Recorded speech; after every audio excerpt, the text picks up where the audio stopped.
Today for Devotions with Daniella, we are reading Generation Hope, How Inclusive Economics Can Help Us All Thrive. This is something I'm reading from my own process of deconstructing all of the bad things I was taught. And if you are interested, you can get a copy here.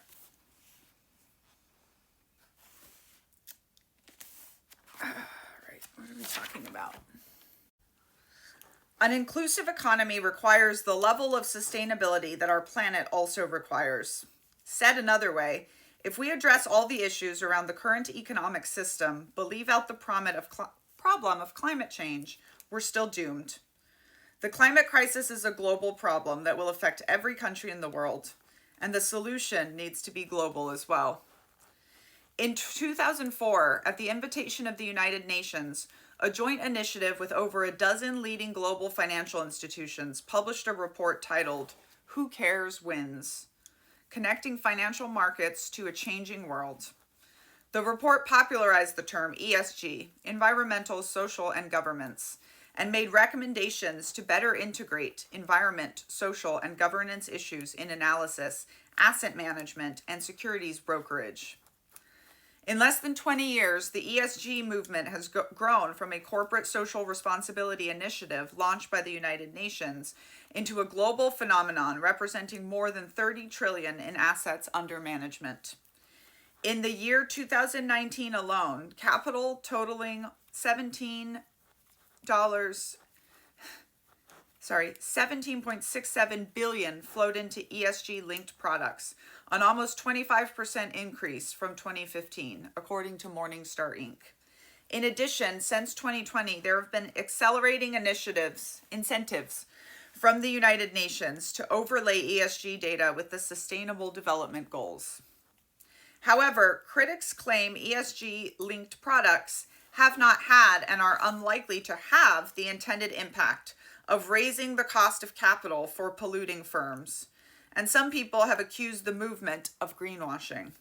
Further, both FTX and Silicon Valley Bank, who failed spectacularly, had high ESG scores, bringing into question the government aspect of ESG, especially for FTX. My point here is that relying on ESG isn't going to get us where we need to go. This is a question of our responsibility to the global community, as well as our relationship to taxes. As long as we continue to burn our planet, we desperately need a global carbon tax to help curb the damage. Carbon credit exchange, despite its issues, is a start. Millions of people have accessed clean energy thanks to subsidization from carbon credits. But incentives will only get us so far. Global warming and climate change are a direct consequence of carbon emissions, driven by our current economic system, in search of constant growth at any cost. We need to reach zero carbon emissions as quickly as possible, and the disincentivization of a carbon tax does three things toward that end. It deters corporations from the status quo, it reduces fossil fuel exploration, and it funds the innovations needed to move away from fossil fuels.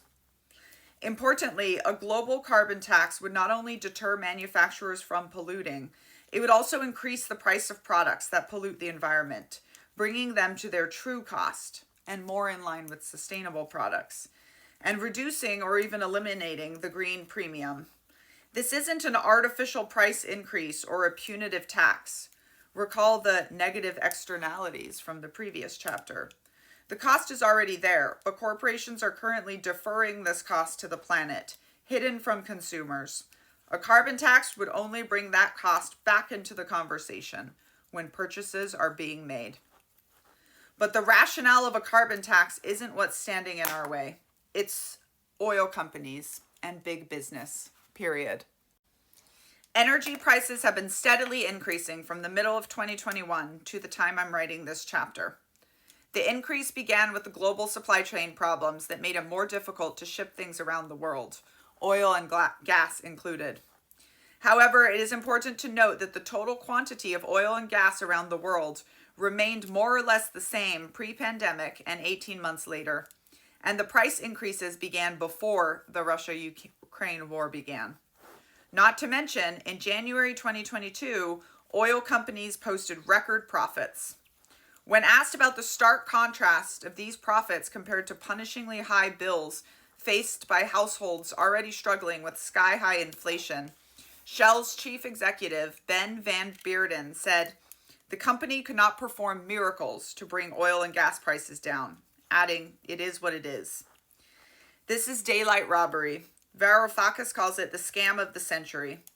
The price of both oil and gas are artificially set, but corporations are able to point to someone other than themselves because it's technically global markets that set the price. For example, the UK produces enough energy for its own use, and the cost to produce this energy has only increased marginally. Yet, some 35% of energy is imported into the UK, and even what is produced at home is sold at global prices. Why? Because private companies like Shell and British Petroleum can choose who they sell to, among anyone anywhere in the world. When Total Energies of France cut prices at the pump, Van Beurden rejected suggestions that Shell should follow suit, saying Shell's philosophy was to price on a competitive basis. In reality, Shell vowed a return for its investors from its obscene profits by buying back 6 billion of shares over a period of 3 months. Research in 2022 revealed that oil and gas industry has delivered a staggering 3 billion in pure profits every day for the last 50 years. The vast majority of that has been captured by petrostates and fossil fuel companies to the tune of $52 trillion since 1970. Author and professor Aviel Verbruggen says this level of profit only serves to buy every politician, every system. It protects producers from political interference that may limit their activities and delay action on the climate crisis. Government responses trickled in. The UK announced a windfall tax on energy firms, requiring them to pay an additional 25% tax, described as an energy profits levy. 6 months later, it was increased to 35% and extended from 2025 to 2028. The UK hopes to raise 50 billion over 6 years. Other countries like India have introduced a windfall tax too. Hopefully the efforts are not full of holes.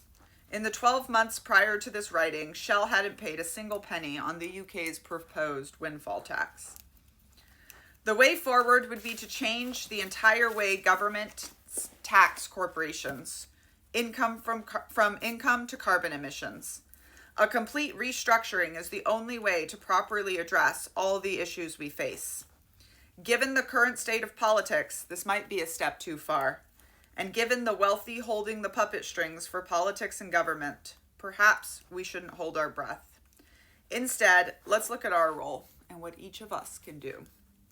And that will be for another day, but not tomorrow, because I'll be traveling. Say hi if you see me in New York City.